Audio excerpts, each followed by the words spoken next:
नमस्कार, स्वागत है आप सभी को। आज की विषय है कार्तिक स्नान चातुर्मास की कहानी। एक बुढ़िया माई थी जो चातुर्मास में पुष्कर स्नान किया करती थी। उसके एक बेटा और बहू थे। सास ने बहू को फलाहार उपवास में खाने योग्य बनाने को कहा तो बहू ने खाली टिफिन ही रख दिया। बेटा माँ को पहुँचाने के लिए पुष्कर गया। रास्ते में माँ से बोला, माँ फलाहार कर लो। जहाँ पानी मिला वहीं फलाहार करने बैठ गई तो भगवान की कृपा से खाली टिफिन फलों से भर गया। माँ ने फलाहार कर लिया। पुष्कर माँ के रहने के लिए झोपड़ी बनाकर बेटा वापस घर आ गया। रात्रि में श्रावण मास आया और बोला, बुढ़िया माई दरवाजा खोल। तो बुढ़िया माई ने पूछा, आप कौन हैं? मैं श्रावण मास। बुढ़िया ने तुरंत दरवाजा खोल दिया। बुढ़िया माई ने शिव पार्वती की पूजा अर्चना की, बेलपत्र से अभिषेक किया। जाते समय श्रावण मास ने बुढ़िया माई को आशीर्वाद दिया और झोपड़ी की एक दीवार सोने की हो गई।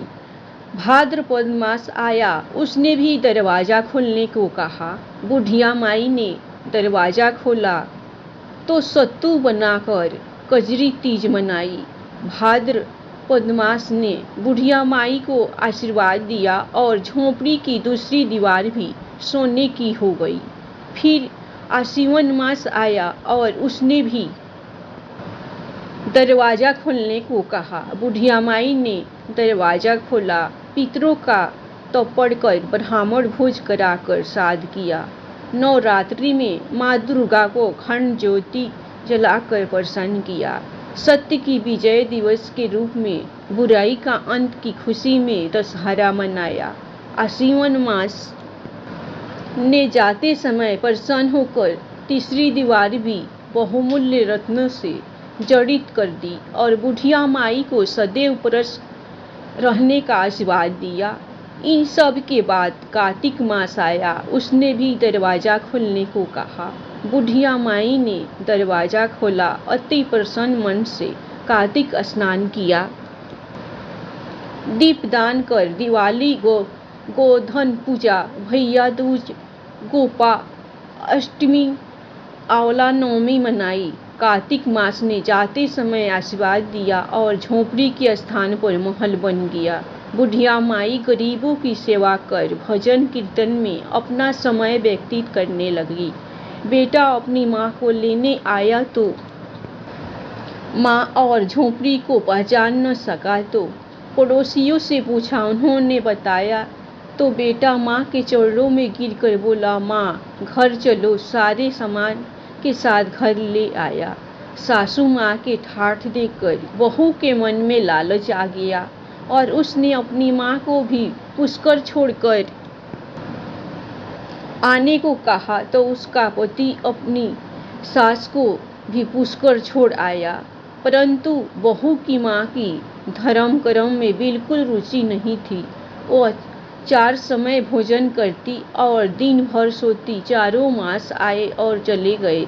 जाते समय झोपड़ी गिर गई और बहू की माँ गद्दी की ओनी में चली गई, क्योंकि औरत लक्ष्मी का रूप है और लक्ष्मी की तरह चंचल होना चाहिए। भगवान की पूजा और अतिथि का सम्मान, दान पुण्य करना चाहिए। बहू ने कहा, और माँ को ले आओ। जब जवाई सास को लेने गया तो कहीं न मिली। लोगों से पूछने पर लोगों ने बताया कि तेरी सास धर्म कर्म कुछ न करती थी, खाती थी और सोती थी, जिससे वह गद्दी योनि में चली गई। जवाई गद्दी योनि सास को बांध कर घर ले आया। उसकी पत्नी ने पूछा, मेरी माँ कहाँ है? तो पति ने कहा, तेरे लालच की वजह से तेरी माँ गद्दी योनि में आ गई। बड़े बड़े विद्वानों ब्राह्मण ऋषि मुनियों से पूछने पर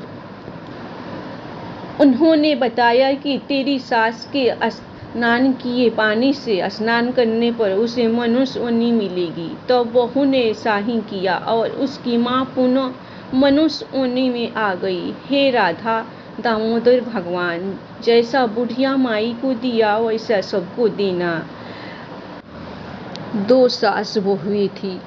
कार्तिक मास आया तो सास बोली, मैं कार्तिक स्नान के लिए तीर्थ जाना चाहती हूँ। बहू बोली, मैं भी चलूँगी। सास बोली, तू अभी छोटी है, अभी मुझे जाने दे। सासू तीर्थ गई तो बहू कुम्हार से 33 कुंडे ले आई। रोज एक कुंडा भर कर रखती।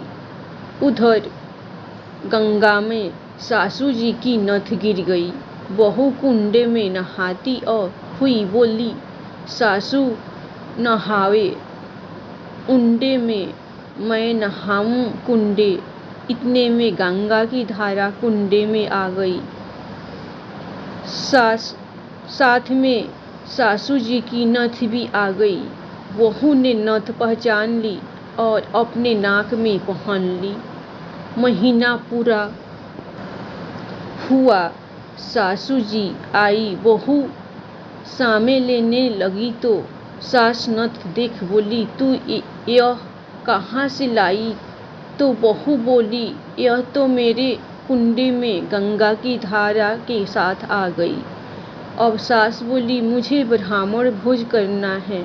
बहू बोली, सासू जी 2 ब्राह्मण मेरे भी जिमा दो, मैंने भी कार्तिक स्नान किया है। तूने कहा कार्तिक स्नान किया तो बहू बोली, ऊपर चलो मैं आपको बताती हूँ।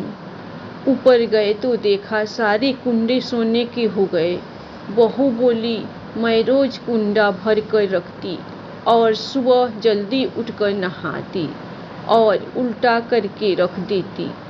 तब सासू जी बोली, बहू तू बहुत भगवान, जो साक्षात गंगा जी तेरे पास आई। तूने सदा और विश्वास से कार्तिक स्नान किया तो भगवान ने तुझे फल दिया। दोनों सास बहू ने धूमधाम से ब्राह्मण जिमा कर दक्षिणा देकर विदा किया। कार्तिक स्नान की कहानी। एक भगवान जैसा सास बहू को दिया वैसा सबको देना। धन्यवाद। कार्तिक स्नान, कार्तिक चातुर्मास की कहानी आप लोगों को पसंद आई होगी तो आप लोग विष्णु जी के नाम पर लाइक सब्सक्राइब जरूर कीजिएगा। हमेशा खुश रहिए, अपना ख्याल रखिए। जय माँ विष्णु, जय माँ लक्ष्मी।